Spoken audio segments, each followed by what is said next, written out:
Supreme कोर्टाच्या 4 जे मुख्य सगळ्यात मेन जजेस होते त्यांनी हे कबूल केलं आहे की भारताची लोकशाही धोक्यात आहे आणि आज प्रत्येक स्तंभावर ही RSS आता त्याच्यावर काबीज झालेली आहे। प्रशासनामध्ये आज आमची मुलं 5-5 वर्ष 10-10 वर्ष IAS म्हणजे UPSCच्या परीक्षा देत आहेत का जॉईंट सेक्रेटरी व्हावं या प्रशासनामध्ये जावं। आता लॅटरल एंट्रीच्या माध्यमातून 540 ब्राह्मणांना without any examination without any written exam oral exam कसला इंटरव्ह्यू न करता जॉईंट सेक्रेटरी पोस्टवर आज RSSचे फुल टायमर अपॉइंटेड आहेत। म्हणजे संपूर्ण प्रशासन आज RSSच्या हातात आहे।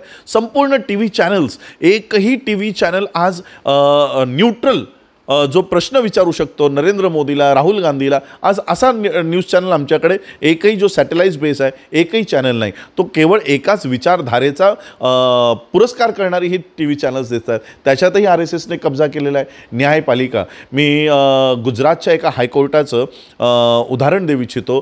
त्या कोर्टानं मनुस्मृतीचा दाखला देत जजमेंट दिलेली आहे। अजून तुम्ही काय अपेक्षा ठेवताय न्यायपालिकेकडनं प्रशासनाकडनं मीडियाकडनं आणि म्हणून आम्हाला आणि आता आपण बघतोय संसदेमध्ये 400 पारचा नारा लावतायत ऑपोजिशन। आज या देशातलं ऑपोजिशन पूर्णपणे नष्ट झालेलं आहे। यांचं वन नेशन वन इलेक्शनचा प्लॅन नाही आहे। यांचं one nation one political party हा फॅसिझमकडे आपण चाललेलो आहोत कॅपिटलिझमकडे चाललेलो आहोत आणि संपूर्ण हे इंडिकेटर्स आहेत की ऑपोजिशन नष्ट झाली ऑपोजिशनच्या मागे ED CBI हे लावलेलं आहे आणि संपूर्ण ऑपोजिशन नष्ट केली हे इंडिकेटर्स आहेत की आपण फॅसिझमकडे वळत चाललेलो आहोत।